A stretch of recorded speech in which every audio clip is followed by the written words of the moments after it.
14장 1절에서 12절 말씀입니다. 로마서 14장 1절에서 12절 말씀. 저와 여러분이 한 절씩 교독하시겠습니다. 제가 먼저 1절 읽겠습니다. 여러분은 믿음이 약한 사람을 받아들이되 그의 견해를 논쟁거리로 삼지 마십시오. 어떤 사람은 모든 음식을 먹을 만한 믿음이 있으나 믿음이 연약한 사람은 채소만 먹습니다. 먹는 사람은 먹지 못하는 사람을 업신여기지 말고 먹지 못하는 사람은 먹는 사람을 판단하지 마십시오. 이는 하나님께서 그 사람을 받으셨기 때문입니다. 여러분이 누구기에 남의 종을 판단합니까? 그의 서고 넘어지는 것이 자기 주인에게 달려 있습니다. 주께서 그를 세우실 수 있으니 그가 세움을 받을 것입니다. 어떤 사람은 이 날을 저 날보다 중요하게 생각하고 어떤 사람은 모든 날이 똑같다고 생각합니다. 각자 자기 마음의 확신을 가지십시오. 어떤 날을 중요하게 생각하는 사람은 주를 위해 중요하게 생각하고 먹는 사람도 주를 위해 먹으니 이는 그가 하나님께 감사하기 때문입니다. 먹지 않는 사람도 주를 위하여 먹지 않고 하나님께 감사드립니다. 우리 중에 아무도 자기만을 위해 사는 사람이 없고 자기만을 위해 죽는 사람도 없습니다. 우리는 살아도 주를 위해 살고 죽어도 주를 위해 죽습니다. 그러므로 죽든지 살든지 우리는 주의 것입니다. 이를 위해 그리스도께서 죽었다가 다시 살아나셨으니 이는 죽은 사람과 산 사람의 주가 되시기 위함이었습니다. 그런데 그대는 왜 그대의 형제를 판단합니까? 왜 그대의 형제를 업신여깁니까? 우리가 모두 하나님의 심판대 앞에 설 텐데 말입니다. 기록되기를 주께서 말씀하시기를 내가 살아있으니 모든 무릎이 내 앞에 꿇을 것이요 모든 혀가 하나님께 찬양할 것이다 라고 했습니다. 12절 함께 읽겠습니다. 이와 같이 우리가 각각 자기 일에 하나님께서 사실대로 하나님께 사실대로 말씀드릴 것입니다. 아멘. 네, 로마서를 저희가 이제 살펴보고 있는데요. 로마서 1장부터 11장까지는 우리가 잘 알고 있듯이 복음에 대한 그런 바울의 논증이자 또 증거이자 설명이었습니다. 복음은 예수 그리스도의 십자가의 죽음으로 인해서 우리를 하나님 앞에 의롭다 칭함받게 했고, 그리고 복음은 우리로 하여금 그 하나님의 그 평강과 사랑을 실질적으로 우리의 삶 속에서 성화의 과정 속에서 경험하도록 했습니다. 우리는 복음 앞에서 철저하게 죄인인 것을 고백하게 되고 동시에 또한 하나님께서는 예수 그리스도를 통해서 우리를 철저하게 의인이라고 보시고 또한 의인이라고 선언하시고 계십니다. 로마서 12장에서 13장은 우리가 그렇게 은혜의 사람이 되었고 사랑하는 사람이 되었기 때문에 우리의 사랑의 그 관계가 우리 스스로를 바라볼 때 그리고 우리의 이웃과 그리고 세상과 특별히 국가와의 세상 정부와의 관계 속에서 어떻게 사랑을 나누고 실천하는 사람이 될 것인지에 대해서 우리가 이제 원리를 설명하는 그러한 부분이었습니다. 우리 1:1 양육자반에서도 저희가 세 가지 관계에 대해서 말씀을 드리죠. 첫 번째는 하나님과 나와의 관계, 두 번째는 우리와 이웃과의 관계, 세 번째는 세상과의 관계. 이 세 가지 관계가 이제 하나님 안에서 올바르게 서 있어야 우리의 신앙이 균형 잡힌 신앙이라고 말씀을 드렸던 기억이 있습니다. 로마서 12장, 13장 이 말씀을 통해서 우리는 하나님과의 관계 속에서 이웃과 세상과 어떻게 사랑하는 사람이 될 건지, 사랑의 관계를 맺을 것인지에 대한 이야기들을 이제 설명을 했었습니다. 자, 그러면 이제 로마서 14장으로 넘어오면 이러한 그 사랑의 관계가 구체적으로 교회 안에서 어떤 특정한 이슈를 예를 들어서 이제 그 이슈를 더 구체적으로 적용하면서 이제 설명을 하는 것이죠. 오늘 이슈는 어떤 이슈입니까? 2절, 3절에 보면은 음식에 대한 먹는 것과 먹지 않는 것에 대한 이슈가 있고, 또 5절과 6절에 보면은 이날과 저날, 어떤 사람은 어떤 절기를 지키고 그 절기가 중요한 날이다. 그래서 우리가 이제 그 예수님을 믿는 사람임에도 불구하고 뭐 구약의 절기를 잘 지켜야 된다 이렇게 이야기하는 그러한 사람이 있었다는 것이죠. 로마서 배경을 처음에 설명드렸을 때 이 로마 교회가 처음에 유대인들, 그리스도인들을 중심으로 해서 이제 교회가 시작되었을 것이고, 그래서 처음에 로마 교회는 철저하게 유대주의적인 그러한 배경과 또한 분위기에서 사람들이 모였을 것입니다. 그러다가 이제 로마 황제의 칙령으로 인해서 유대인들이 로마에서 이제 수년 동안 이제 쫓겨나게 되면서 로마 교회는 철저하게 이방인 중심의 교회로 바뀌게 되었고, 그리고 바울이 로마서를 이제 쓸 그 당시에는 다시 그 칙령이 풀려서 이 이제 유대 그리스도인들이 다시 로마 교회로 돌아오게 되었죠. 그런데 이제 몇 년 동안 이방인들에 의해서 이제 교회가 이제 예배를 드리고 또 교회가 사역을 하다가 다시 유대인들이 들어오니까 이제 불편해지기 시작한 겁니다. 그러면서 이제 특별히 먹는 거에 대해서, 절기에 대해서 이러한 것에 대해서 이제 이슈들이 생기기 시작한 것이죠. 1절에 보면 여러분은 믿음이 약한 사람을 받아들이되 그의 견해를 논쟁거리로 삼지 마십시오 라고 이야기를 하고 있습니다. 여기서 1절에 나오는 믿음이 약한 사람은 어떤 사람일까요? 이렇게 문맥을 쭉 읽어보면 이제 2절과 3절에 보면 어떤 사람은 모든 음식을 먹을 만한 믿음이 있으나 믿음이 연약한 사람은 채소만 먹습니다. 먹는 사람은 먹지 못하는 사람을 업신여기지 말고 먹지 못하는 사람은 먹는 사람을 판단하지 마십시오. 결국은 이 먹는 것 때문에 결국은 이제 그것이 그들에게 문제가 되는 사람은 아무래도 이방인보다는 유대인들이 먹는 거에 더 아마 민감했을 거예요. 왜냐하면 구약에 보면은 레위기 11장이나 또 신명기 14장을 우리가 보면은 유대인들은 먹는 것도 구별해서 먹어야 했습니다. 어떤 음식은 하나님이 부정한 음식이다라고 이야기한 음식이 있었고, 어떤 음식은 먹어도 된다라고 얘기했던 그런 음식들이 있었습니다. 그렇기 때문에 이들이 예수 그리스도를 믿고 구원을 받은 이후에도 계속 이제 음식에 대해서 이런 음식을 먹고 저런 음식을 먹어야 된다라고 주장하는 그러한 사람들이 있을 수 있다는 거예요. 그런 사람을 바울은 믿음이 약한 사람이다 라고 표현을 했습니다.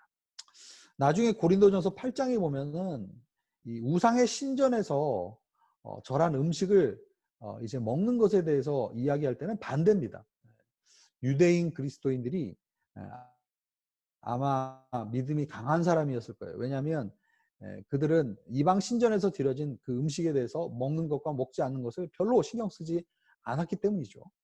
근데 반대로 고린도전서 8장에서는 믿음이 약한 사람이 누구냐면 이방인 그리스도인들이 됩니다. 왜냐하면 그들은 예전에 우상의 신전에서 절을 하고 우상의 신전에서 드려진 음식을 막 먹었던 그런 기억이 있던 사람들이에요.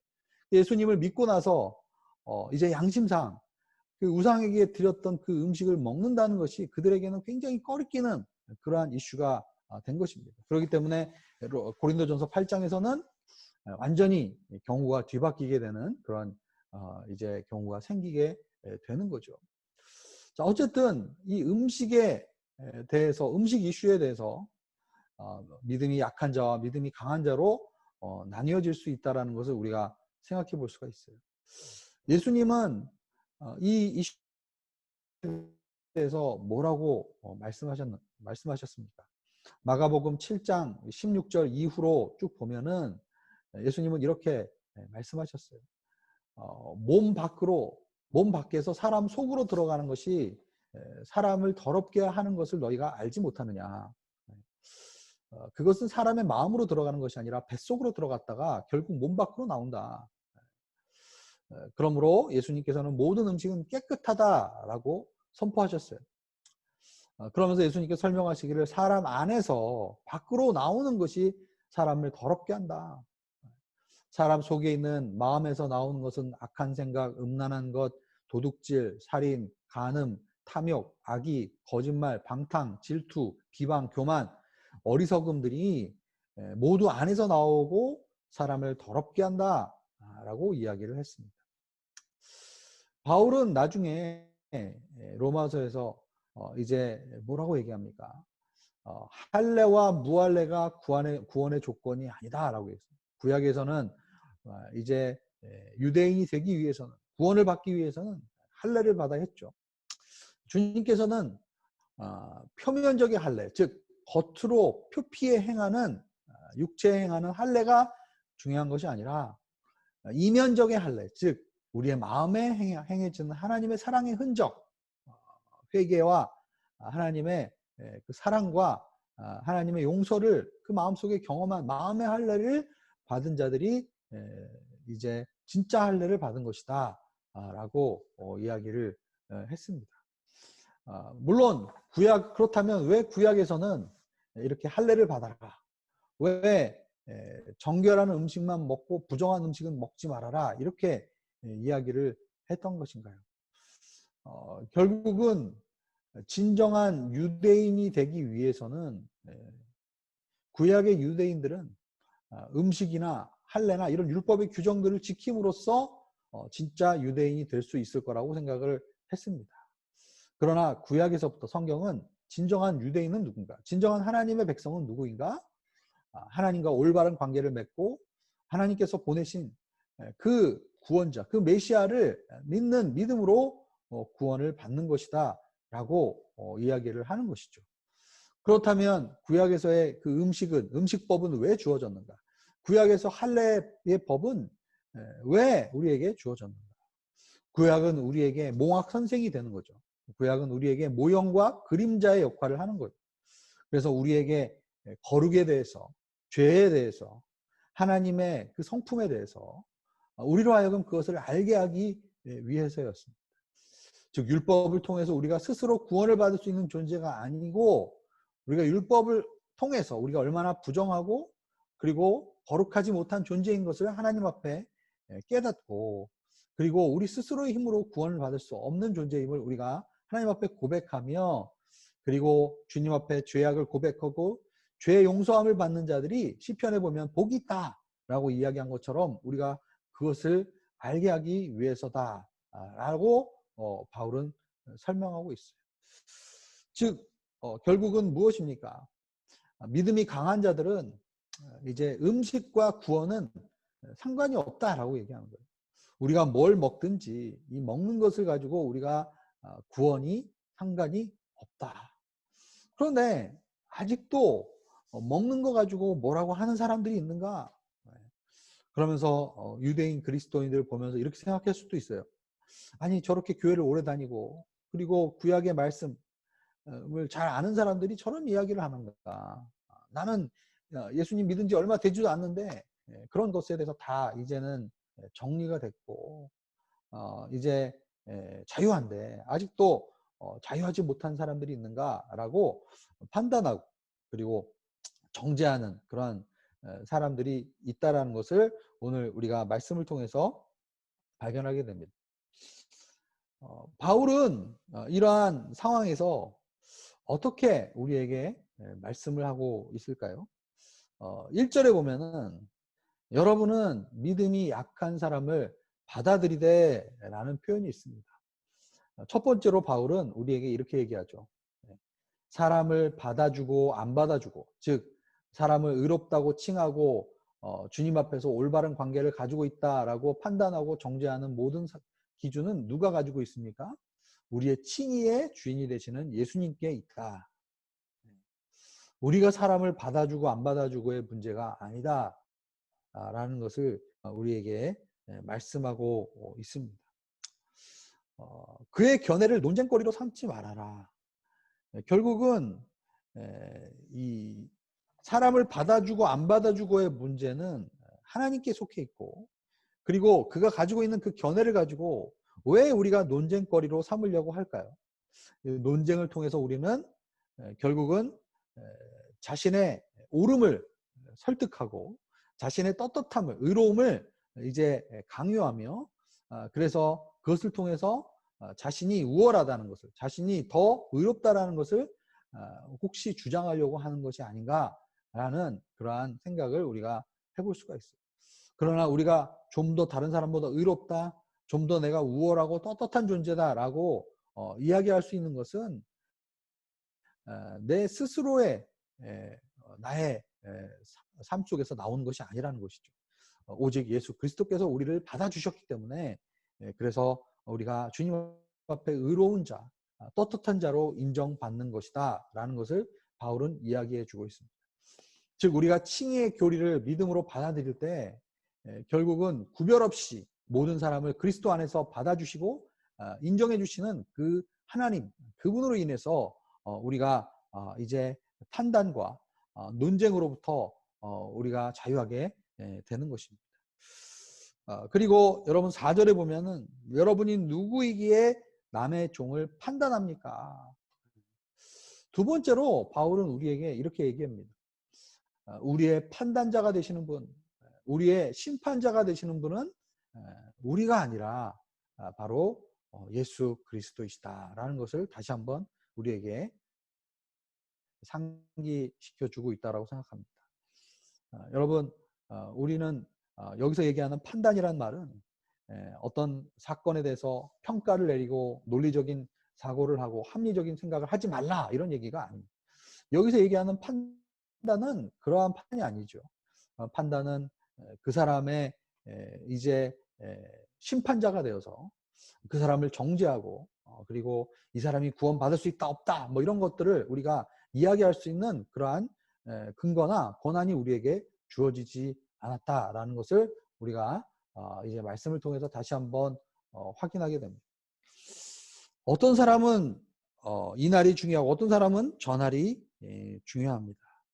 그러나 6절에 보면은 이 절기에 대해서 중요하게 생각하는 사람, 어떤 절기를 중요하게 생각하는 사람은 주를 위해서 중요하게 생각하고 먹는 사람도 주를 위해서 먹는다면 그 사람도 하나님께 감사를 드릴 수가 있습니다.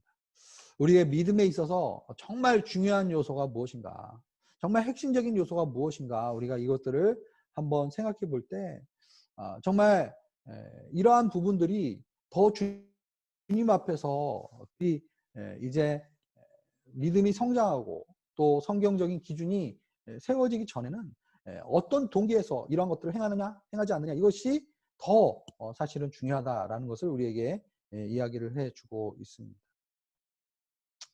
7절과 8절에 보면 우리 중에 아무도 자기만을 위해서 사는 사람이 없고 자기만을 위해서 죽는 사람이 없습니다. 우리는 살아도 주를 위해 살고 죽어도 주를 위해 죽습니다. 그러므로 죽든지 살든지 우리는 주의 것입니다.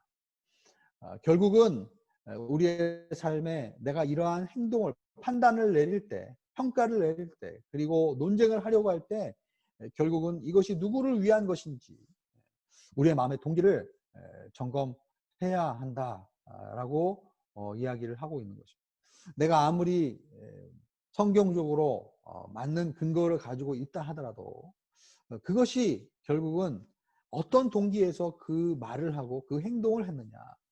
내가 형제를 판단하고 내가 형제에게 이야기했던 조언과 이 모든 것들이 결국은 나를 드러내고자 하는 것이었는가. 아니면 하나님을 위해서 내가 그렇게 했는가. 이것을 우리가 봐야 한다는 것이죠. 우리는 살든지 죽든지 우리는 주님의 것이고 주님이 우리를 구원하심으로 우리는 철저하게 주님의 소유가 되었고 그리고 9절에 보면 주님께서 우리를 위해서 죽었다가 다시 살아나신 주님이 사랑으로 우리를 받아주시고 우리를 용서하시고 은혜로 우리를 자녀 삼아 주셨기 때문에 이 먹는 문제나 이 절기의 문제가 정말 그거보다 더 중요한 것은 우리를 구원하시는 그 주님 그리고 우리의 삶의 주인 되시는 주님 우리의 삶의 심판자가 되시는 주님이 주님의 판단 주님의 그 구원 그리고 주님과의 관계가 더 오히려 중요하다는 것을 우리에게 가르쳐 주고 있습니다. 우리는 늘 하나님 앞에서 하나님의 심판대 앞에서 하나님께 우리가 이제 책임을 지고 또한 우리가 그러한 삶을 이제 하루하루 주님 앞에서 우리가 살아가게 되는 줄로 믿습니다. 오늘 우리 기도 제목 보면서 함께 같이 기도하며 나가도록 하겠습니다. 하나님의 은혜로 믿음이 약한 사람을 받아주고 격려하게 하소서. 나의 판단과 정죄의 기준이 나에게도 적용될 수 있음을 늘 기억하고 먼저 돌아보게 하소서. 심판주이시며 주님이시며 구원자이신 주님께 매일매일 나 자신을 부인하고 십자가를 지고 주님을 따라가는 삶을 살게 하여 주시옵소서. 이 시간에 우리가 오늘 말씀 들은 것을 생각하면서 함께 기도하겠습니다.